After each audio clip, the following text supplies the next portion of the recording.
Hello everyone, myself Dr. Rahul Jaiswal. I am consultant dermatologist and hair transplant surgeon in Onyx Aesthetics, Hair Transplant and Skin Clinic, Karadi, Pune. Today we will be discussing one commonest topic related to surgery. It's a hair transplant surgery. Hair transplant surgery के बारे में हम सभी ने कहीं ना कहीं सुना है, कहीं ना कहीं पढ़ा है या फिर अपने करीबी से कहीं ना कहीं उसके बारे में पता किया हो।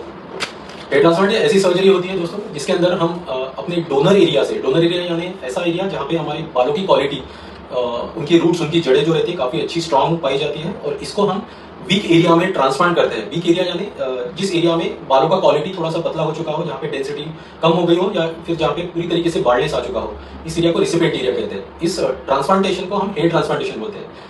हेयर ट्रांसप्लांट यूजुअली कई जगहों के लिए किया जाता है। सबसे कॉमनली वो मेल्स के अंदर स्कैल्प एरिया के लिए ट्रांसप्लांट प्लान किया जाता है, जिसके अंदर ऑसिपिटल रीजन से यानी बैक पोर्शन से हेयर फॉलिकल्स को निकाल के फ्रंट हेयर लाइन में जहाँ पे बार्डनेस दिखाई देता है, जहाँ पे स्कैल्प काफी प्रोमिनेंटली नजर आता है, उस जगह पे उसको इम्प्लांट किया जाता है। यूजुअली ये हेयर ट्रांसप्लांट लोग बियर्ड के लिए भी करते हैं, मुस्टैच के लिए भी करते हैं या फिर कुछ particular patchy hair loss condition के लिए भी कर सकते हैं, जहाँ पे एग्जिस्टिंग हेयर क्वालिटी कुछ पर्टिकुलर रीजन की वजह से कम पाई गई हो।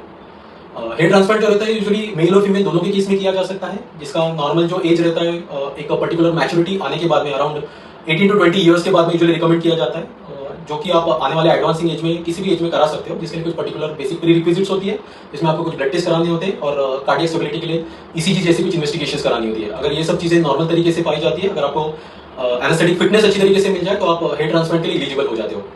हेयर ट्रांसप्लांट कराने के लिए इस प्रोसेस के अंदर बेसिकली तीन इंपॉर्टेंट प्रोसेस रहती है, जिसके अंदर फर्स्ट जो टेक्निक रहती है बेसिकली उसको हम स्लिट मेकिंग बोलते हैं। स्लिट मेकिंग यानी होल मेकिंग की ऐसी प्रोसीजर होती है जिसके अंदर बार्ड एरिया के अंदर छोटे छोटे टाइनी स्लिट्स यानी होल्स यानी पॉकेट्स बनाए जाते हैं, जिसके अंदर अच्छी क्वालिटी के ग्राफ्ट, उनकी जड़ों को उसमें रोआ जाता है।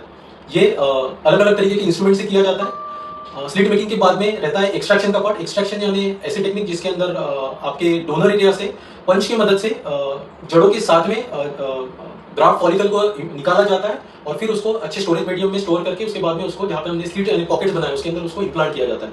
तो इसी हिसाब से जो थर्ड पार्ट रहता है उसको हम इम्प्लांटेशन बोलते हैं। इम्प्लांटेशन यानी जो अच्छे क्वालिटी के ग्राफ्ट हमने एक्सट्रैक्ट किए हैं उसमें से जो ट्रांसेक्शन रेट रहता है, जो एक तरीके से वीक ग्राफ्ट रहते हैं, उसको हम डिस्कार्ड करके जो अच्छे क्वालिटी की ग्राफ्ट है उसको हम आपके रिक्वायर्ड डेंसिटी के हिसाब से इम्प्लांट करते हैं, ताकि आने वाले समय में जब ये रूट्स एक तरीके से अच्छी तरीके से ग्रोथ पाते हैं और अब जब आप इसमें मेडिसिन का इस्तेमाल करते हो तो उसको और भी ज्यादा अच्छी तरीके से एनहांस किया जा सकता है। इस तरीके से आप हेयर ट्रांसप्लांट प्रोसीजर के बारे में जान सकते हो। अगर आपको इससे रिलेटेड कोई भी क्वेरीज है तो आप नीचे दिए गए नंबर पे कांटेक्ट कर सकते हो या फिर हमें डायरेक्ट टेक्स्ट मैसेज कर सकते हो। जानने के लिए आप और वीडियोस देख सकते हो, हमारे चैनल को फॉलो कर सकते हो जिसका नाम है ऑनेट एस्थेटिक्स। Thank you.